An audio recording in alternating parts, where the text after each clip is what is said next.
Dorney Park is one of those amusement parks that you barely hear anything about. It makes a lot of sense, owing to the fact that nearby you have two very good parks. To the west, you have Hershey Park, and to the east, you have Six Flags Great Adventure. It's no wonder that this park doesn't see the attendance numbers that it could. This historical park has a good amount of charm to it that unfortunately hasn't ever been fully realized. On today's video, I'm going to be giving this park some attention by talking about our top 7 coasters here. Don't forget that we have a Patreon. If you enjoy our content, $1 a month goes a long way towards keeping our content going. Links are in the description below. Without further ado, sit back, relax, and enjoy the video.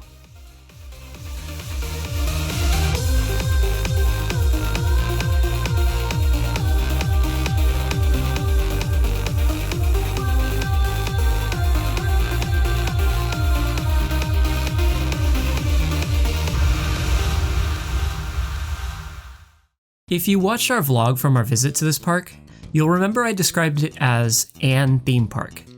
This is to say that it really shows the lack of investment Cedar Fair is willing to put into this park. Pardon me for saying this, but I still can't help but feel like Iron Menace is kind of phoning it in.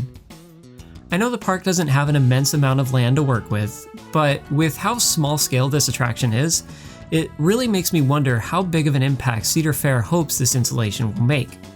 Moving on to the coasters, this park has a decent selection of unique rides, and isn't entirely bad in any major way. So let's go ahead and rank them from worst to best.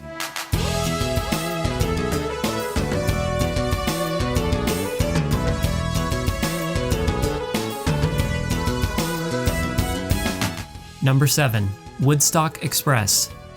This one's a given. It's a Zamperla family coaster. On this summer trip that Katie and I went on, we rode a total of 3 of these, including this one. As a coaster enthusiast, this one is just the credit you get as quickly as you can and move on towards the better rides. Number 6, Wild Mouse. This coaster is a really odd choice for Dorney Park. Getting to stand on an uncovered patch of concrete for a few hours? Seems odd to call that an attraction. Oh, wait, I guess you could spend roughly $30 to actually ride the coaster next to the slab of concrete. Who wants to do that though? In all seriousness, this was the only Wild Mouse I've ridden that was built by a company other than Mock Rides. Keeping this in mind, it didn't really seem any different than your typical Wild Mouse coaster, other than the fact that the operations for it were horrible. Number 5, Thunderhawk. Moving on to Timberhawk.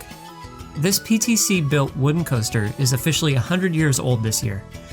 I get that keeping something like this maintained takes a lot of work, but why are there trim brakes on the ride? If it weren't for these, I could see this being an amazing experience, based on layout alone. Don't get me wrong, it still does have some floater over some of the hills on the second half, but it feels like it misses the mark because of the trims. Overall, the ride does a decent job at providing a relatively enjoyable ride experience, but I don't necessarily see myself needing to return to Dorney Park just to get back on this coaster again. Number 4, Possessed. Say hello to one of the few surviving Intamin Impulse coasters in North America. This shuttle coaster was opened in 2008 and has a top speed of 70 miles per hour. This was originally located at the defunct Geauga Lake. Worldwide, there's only 6 of these left, which is a lot more than I initially assumed had been built. For a shuttle coaster, the experience on this is alright, but isn't anything spectacular. Possessed did seem to be more reliable than Wicked Twister was at Cedar Point. It also felt a lot smoother than that ride as well. The launch on this coaster felt fairly forceful and did a good job at providing for a great sense of speed. When comparing this to other small-scale coasters, I feel like I prefer the Premier Ride Skyrocket 2 model over it. Number 3, Hydra the Revenge. Am I alone in saying that I'm not the biggest fan of B&M floorless coasters? This is one of the smallest scale floorless coasters I've been on, and it features a very unique and aesthetically pleasing layout when compared to other multi-loopers by B&M.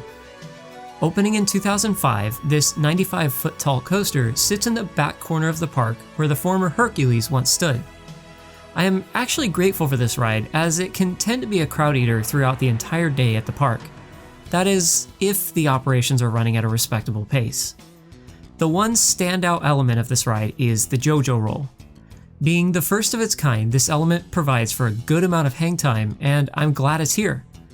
Overall, the rest of the inversions don't hit super hard, and it doesn't provide for the most forceful experience I've had the chance to ride. Number 2, Steel Force. Steel Force feels like a distant cousin to the Aero hypercoasters like Magnum XL200.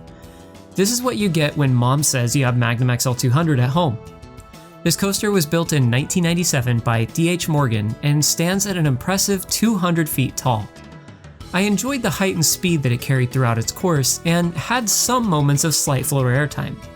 This is one of those rides that has the stats of what could be an incredible coaster, but really doesn't do much with them. The bunny hills at the very end could provide a Magnum-like experience, but the train is slowed down far too much for this to be possible. Maybe someday Dorney Park might turn the trim brakes down a bit, hopefully. Also, this did make for a pretty decent night ride. At least it has that going for it. Number 1, Talon. I'm fairly certain this was Katie's favorite B&M invert from this entire trip. It reminded her a lot of Silver Bullet, and for good reason. This mid-size B&M invert stands at 135 feet tall and provides the most forceful ride experience in the park. It was opened in 2001 and traverses through 3,100 feet of track. Ultimately, this ride was a great mix of being intense, but not so intense that it was uncomfortable. It does a good job at providing strong positive Gs like any other invert, but doesn't overstay its welcome. There were a few spots on the ride course that felt weirdly drawn out, like awkward transition pieces between elements, but these didn't take away from the overall ride experience too much. The fact that a ride like this exists at Dorney Park is a great thing. It is one of the strongest experiences on offer and stands above the rest of the park's lineup. Let me start this final segment off with a question. Where do I think Iron Menace will stand? Well, based on the short length of its layout, I'm guessing it'll rank somewhere around number 2 or 3 in the park. It's going to be too short in my opinion to move Talon anywhere on this list, but I could easily see it dethroning either Hydra or Steel Force. I do think it is a nice addition to the park, but it does make me wish that it could have been slightly bigger. It could easily take the top spot at the park if that were the case. Out of all the parks Katie and I have been to, Dorney stands as a decent mid-tier park, but I feel like it could only be improved with some much needed investment.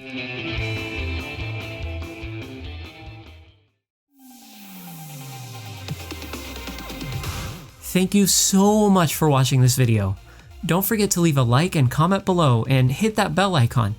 Special thanks to our Patreon supporters Nathan Martin and Future Collective. $1 a month helps me bring even more content to you guys, and I even have some exclusive content coming, so check it out. Check the description below to find links to the rest of our pages. Thanks for watching the video, and ride on, Coaster Maniacs!